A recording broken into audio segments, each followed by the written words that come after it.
Hi viewers, this video is all about how to make income statements in which we will explain the matching principles and other ingredients of income statement which must be included in income statement so that the company financial records, the profit and loss of a company should be seen and presented in a better way.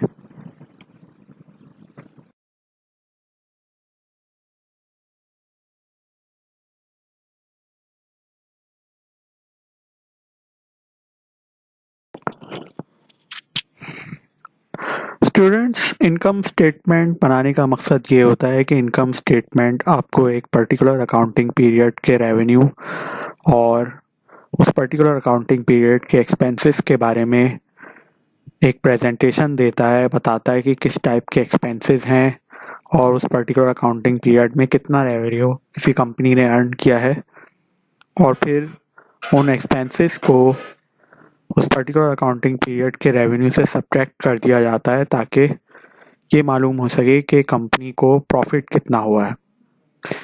यही matching principal हमें बताता है। Matching principal के under matching principal में जो expenses हैं particular accounting period के वो उसी अकाउंटिंग पीरियड के रेवेन्यू से माइनस होने चाहिए।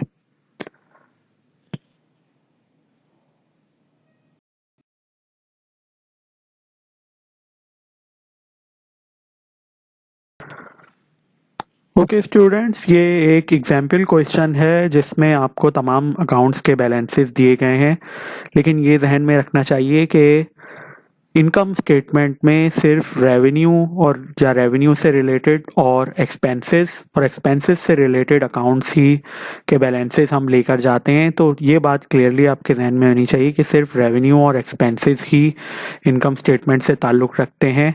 चूँकि यहाँ आप देख रहे हैं क्वेश्चन में कैश, अकाउंट रिसीवेबल भी आपको दिया हुआ है, प्रीपेड इंश्योरेंस भी दिया हुआ है। ये तीनों एसेट्स हैं, इनका कोई ताल्लुक इनकम स्टेटमेंट से नहीं होता, लेकिन एग्जामिनर बाज़ औक़ात स्टूडेंट्स को की जो एग्ज़ाम की प्रिपरेशन है वो चेक करने के लिए और ये सारी चीज़ें उनका चेक करने के लिए कि उनको कॉन्सेप्ट के बारे में कितना मालूम है, तो वो सारे आइटम्स दे देता है ताकि फिर स्टूडेंट उसमें से सेलेक्ट करके इनकम स्टेटमेंट में लेकर जाएं।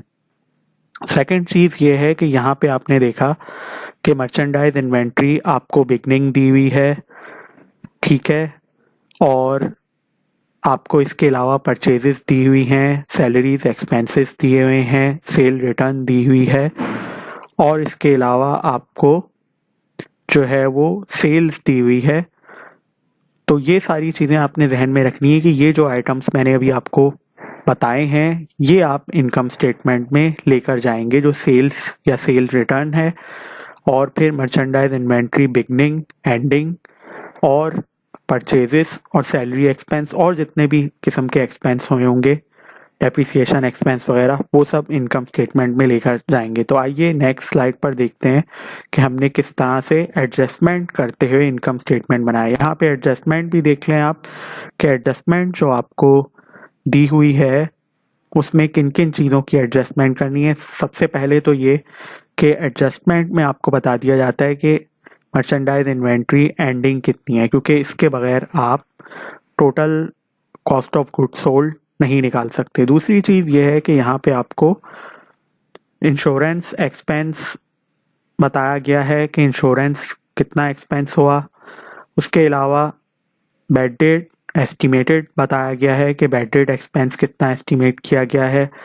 आउटस्टैंडिंग सैलरीज यानी सैलरीज एक्सपेंस जो पेएबल रह गया है वो बताया गया है, इन एडिशन टू दोस्त जो पहले से था, ये बात समझने की है। और डेप्रिसिएशन जो ऑफिस इक्विपमेंट पर लगी है वो बताई गई है कि वो कितनी है, कितनी लगेगी, यानी 3000 इन्होंने एक पर्टिकुलर अमाउंट डायरेक्टली बता दी है, लिहाजा आपको डेप्रिसिएशन निकालने की भी ज़रूरत नहीं है कैलकुलेट करने की। और इसके अलावा ये जो इन्होंने एक एडिशनल चीज़ बताई है कि इस पीरियड में इनको एक अलग से एक इनकम हुई है जिसको कहा जाता है रेंट इनकम, यानी रेंट इन्होंने हासिल किया है 8000 रुपीज़ का। तो आए नेक्स्ट स्लाइड पर हम देखते हैं कि इन्होंने इनकम स्टेटमेंट बनाया किस तरीके से।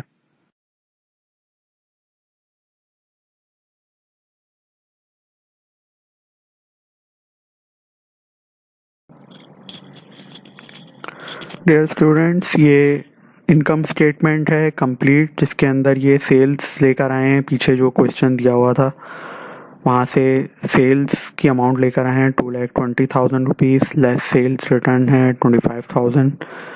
तो सेल्स में से सेल्स रिटर्न लेस कर दी जाती है, जिसके बाद हमें मिलती है नेट सेल्स, जो कि यहाँ पर अमाउंट है 1,95,000। उसके बाद उसमें से cost of good sold less की जाती है। कॉस्ट ऑफ गुड सोल्ड निकालने का तरीका ये है कि मर्चेंडाइज इन्वेंट्री बिगनिंग हम लेते हैं। जो भी मर्चेंडाइज इन्वेंट्री बिगनिंग आपको दी हुई होगी क्वेश्चन में, उसमें परचेजेस को ऐड कर दिया जाता है। जहाँ पर मर्चेंडाइज इन्वेंट्री बिगनिंग 80,000 है, उसमें परचेजेस को ऐड करेंगे 1,90,000। तो जो मर्चेंडाइज अवेलेबल फॉर सेल है वो आपके पास आ जाएगी 2,70,000 रुपीज़।